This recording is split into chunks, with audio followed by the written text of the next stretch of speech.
Hi friends, welcome back. Welcome back to the SMB Growth Seminar. In this module, we are going to see how to identify and grow into new geographies and markets. Now, my first question would be expanding territories and markets. Why? The first question. For that, I have a question to ask you. A big chunk of SMEs are hesitant to expand to new territories. I request you to just type out what you think could be the reason why many SMEs, they don't want to expand or they are hesitant to expand to new territories. What are your worries? Can you type out in a short while, say maybe 2 or 3 reasons, what is applicable to you? I'll wait for your response. Thank you friends for your response. There are 2 types of reasons why many SMEs hesitate to expand to new territories. First, let us look into few leadership and psychology related reasons. I went through your reasons and most of them are connected to any one of these 2. Let us look into the leadership and psychology related reasons. Number 1, a typical entrepreneur is very happy in his comfort zone. Not everybody, there is a huge percentage, they are very comfortable in their what they call comfort zone. Second is, he is choosing a risk-free path. He doesn't want to take risk. He has been used to living without risk, used to running his organization without not much risk. So why not continue in the same way? Why to expand into new market and take new risk? And third reason could be an SME entrepreneur, the leader, he doesn't have enough drive or he doesn't have an energy to go and push into the new market. The fourth one is very interesting and very applicable to many of the SME leaders, is being a Superman. What is a Superman syndrome? He or she thinks that the whole factory runs because of them only, and if they are not there around in the organization cannot function. Maybe true. So, but if you get immersed into day-to-day decision, where is the time for you to think how to expand into new market or territory? This is a very typical reason with many SMEs. We will see how to come out of this a little bit later. The last option, what I think would be not keeping himself or herself updated with the opportunities available elsewhere. So where is the time? So an SME is playing a Superman role inside the company whole day. So where he or she is going to have time to keep himself updated with what's happening or what are the opportunities available in other territories. This could be leadership, maybe psychology related reasons. Let us look into few genuine reasons also are there. One is, yes, investment requirement. Maybe there is a need for investment. Can I do? Do I have the money? Do I have to take a loan? There are some worries. So why to take risk? Other thing could be the new territories or the new markets or new products can bring some technology which an SME is not very comfortable because they have never used this technology before, or they don't have the mindset to immediately start using it, or they are simply worried whether it will work or not. So it could be a new technology that has come up but I am not comfortable. The third reason could be to expand to new markets or new territories or new products, the skill sets are required. Whatever skill set, whichever function SME has, all the functions, the skill set may not be adequate to expand to new markets or new territories. Fourth genuine reason could be, yes, I am ready to expand, but what will be my ROI? What is ROI? Is return on investment. I am going to invest some money. Will I get back the money? When I will get back the money? I am not sure. I am not confident. So why to expand? So other reason could be, I really confused. I am confused and I don't know which path to take. I am stuck. There is nobody to guide them, which is the right way to go, right? This could be genuine reasons. So all are very genuine reasons, but it needs addressing. And again, I want you to type in your organization. We saw about 7 or 10 reasons. Now, after having seen the reason, take a minute time and type out what you think is the reason in your organization. What you typed earlier is overall, generally. Now, after listening to these reasons, you type in what are the reasons in your organization where there is a hesitancy to not to move to new market that easily. I'll wait for 10-15 seconds, please. Thank you, ladies and gentlemen. Now, having seen the reasons, now let us see how to come out of these issues. First thing I would say is create systems and SOPs. SOP means standard operating procedure. Your company should have system for everything so that you need not have to stand there on a day-to-day basis and get it done, right? So create systems and SOP in every process. Yes, you could be an SME, but why you cannot be world-class SME? Why you cannot be world-class? Many times what happens is, yes, we think that world-class means it's like big corporates, they should have the world-class. I am a small SME with say maybe 50, 100, 150 crore. Why I should be world class? Okay, you may not say like that, but you feel that is okay. My shop floor can be dirty, my factory can be dirty. I need not have system because I am small. No, but why you cannot be having world class SME attitude? That is important so that you are attracted to many other new territories and market. Third, I would say is invest time to evaluate opportunities. Every day spend some time. Think what are the new opportunities are there. Don't spend all your working time only thinking about what is happening today. What are the opportunities around me? Please spend some time for that. And the second line, your factory, the managers are the second line whom you are developed. They should think about today, right? And you should focus what I call tomorrow. Tomorrow could be tomorrow, next week, next year, but your time, maximum time you should be thinking is about tomorrow. Leave today to your second line teams. But these are the quite common reasons for many SMEs why they don't have time or nor they expand to any new territories or market easily. So this is some of the action plan I can give so that you can start working on it immediately. Now, before deciding on the new territories or the markets, what one should do, what an SME should do, you need not to just jump into the new territory or market, right? So try to do these things before expanding to any new territory or the new market. Please understand the concept of PLC. What is PLC? Product Life Cycle. Why I am narrating this is, it is very important to know where is your existing product is lying in PLC. See, there are many stages in PLC. There are 4 stages, right? Introductory stage, growth stage, maturity stage, declining stage. Where is your product? Have you ever done an analysis, your existing product, where it lies? Assume yours is already in the maturity stage or versus still it is in declining stage. There is no point in taking this product to the new market where it already reached a maturity phase. Maybe it will come down, maybe you have to introduce a new product. No point in taking this product to your new markets or new territories. So it will be only waste of time. Then reconsider your moves carefully. But if the product is not in growth phase, up to growth phase, I would recommend please go to new market or new territories. If the product is already gone to maturity or decline phase, please reconsider your plan to move to new. This is one of the basic things one year to do.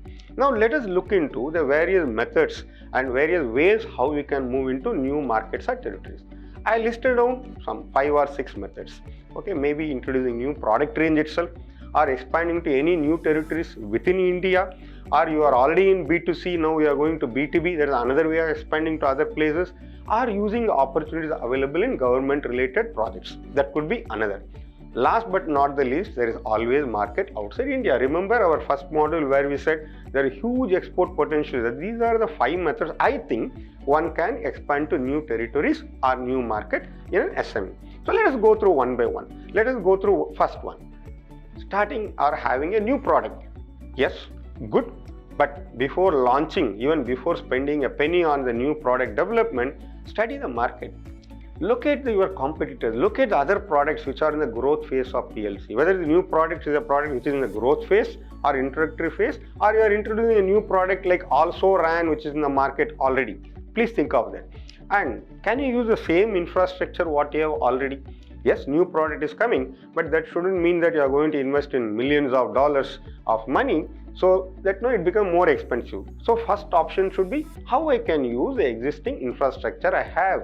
And if I have to do some investment, then what is the ROI? Please learn to understand and learn to calculate ROI. And without understanding ROI, don't invest money in the new product or the infrastructure. That is 2.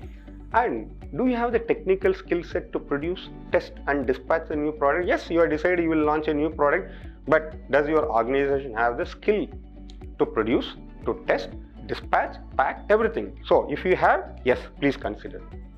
4th would be, again, this is one word we'll be talking again and again along with puzzle. That's called USP, Unique Selling Proposition. What is your product USP? You are going to make a product. Does it have any unique selling proposition? As I said before, it cannot be like also ran in the market. Then you are taking a risk.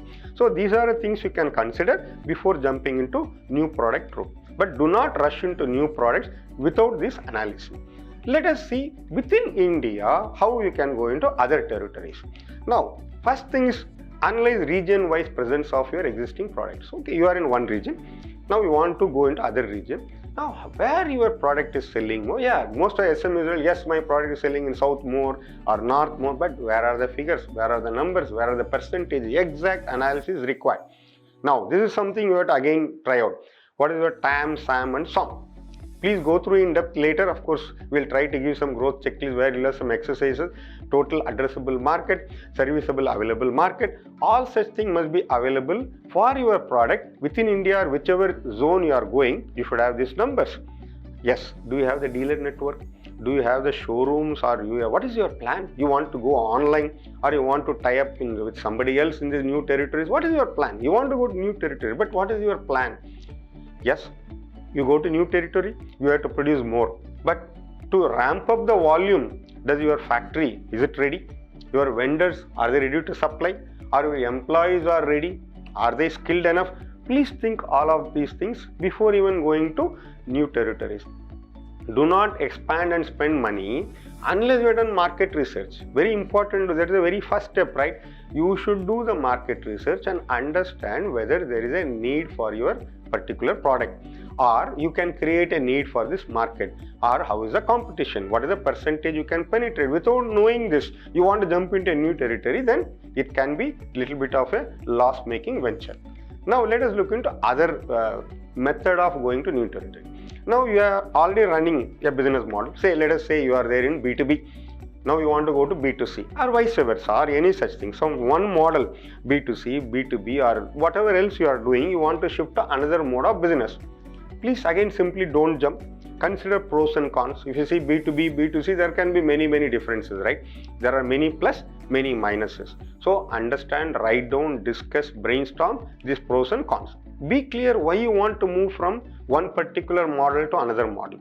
Don't move just because one or two people said, my marketing man said, or I thought it is a better idea. Where is the data? Why you want to move? What is the specific reason you want to move from one type of business? You want to move to another type of business. Consider the cost. So right now, this is the cost I am doing. Cost of acquisition, cost of running your operation, cost of logistic, A, B, C, D. Now we are going to a new mode of business. So what is going to be that cost? What is going to be the legal impact? What is going to be the brand impact? Because each one of them can have different impacts, both say tangible and intangible. Do you have those things in your mind and it is written down? So always check up what will be the decision taken regarding marketing channels, what is the price pressure that may come, you have to increase your spend on your market related activities, what will happen. So unless you are very thorough, analyze all this data, understand, don't shift. But there is an option available for you to enter into new markets or territory in a different way, right? So preparation is the key and the shift can be rewarding if you plan well. Now let us look into one not much used and often forgotten. So how to make business with the government? There are a lot of opportunities opening up. So how to do business with the government? For that, yes, there is that certification available where you can certify yourself, where you are given priority as a vendor to supply to government. So also understand what is the marketing support scheme Government of India. I mean, we discussed about this in another module, but make use of such schemes and appropriate scheme identified and make use of it. There are a lot of platforms for you to go into new markets, supplying to government. It can be GEM, it can be Z. Z is a tool for entering into ZEM. So if you have a Z certification, it is easy for you to sell to government. Now, Government of India is already making the government OEMs, a percentage must be bought from SME. If there is a quota given where they have to buy from SME, right? So can you fulfill that quota? Can your products be sold in that particular quota? Then you will have a good business there also.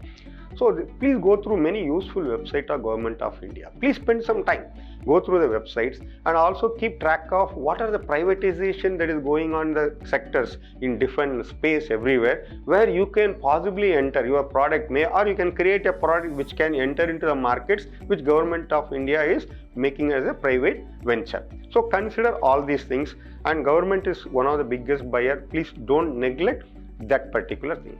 Now the last thing what I would say is, world is a global village. So why and how to tap into the global market? Don't ever forget it. So don't think you are in a corner somewhere in Mumbai, somewhere in Pune, or somewhere in Kolhapur, or say Bangalore. Sir, how I can export? There are a lot of opportunities. Again, going back to my very first presentation, where in that module we saw what are the opportunities available even for export, right? And if not you, somebody else is doing from India. So please make use of, there are a lot of schemes available by, I'm just simply looking into only government schemes. You can do on your own also 101 things, possibilities are there. Now government in fact supports the industries to make you participate in exhibitions abroad, free of cost many times. Make use of such things to enter into new markets abroad.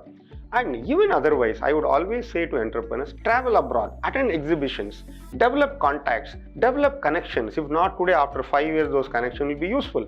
Don't sit only within your compound wall of your factory or industry or organization and tell that you are busy. Take out time. Go travel, visit lot of exhibitions which are going on around the world, whether it's in Taiwan or in Europe or USA. Try to attend. Yes, you may spend some money, but come back with beautiful contacts and connection which can help you lifelong. Third thing is, always keep track of which FDI is coming into India, which foreigner is coming into India, and see how you can collaborate with them. Maybe you can supply to them in India, maybe over a period of time, you may start exporting through them to their parent company. So know what is happening within India when it comes to the foreign investment. Coming back again, puzzle events. It will come in every presentation of mine. Understand puzzle events, what is happening, so that you know what are the opportunities available for exporting. Do SWOT for your product. We will see in a different module in depth, strength, weakness, opportunities and threat. Please do that to your product and see whether it fits into export market before exporting. Always do follow what are the FTAs, that is free trade agreements signed by India. This is connected to the second point or third point of what I said. Follow what is happening, with whom India has signed, so that in that what is in it for you, your type of industry, your segment or your products, what you can do. This is something you should do. So these are the 4 or 5 ways where it is possible for you to expand into new territories and to new markets or even launching new products. So I acknowledge the picture used from these following resources, and thank you so much. I am Dr. Balamurugan. For implementation of any of what we heard just now and for any hand-holding support, please do call out to me. My number is given, my email ID is given, our website is there. Thank you so much.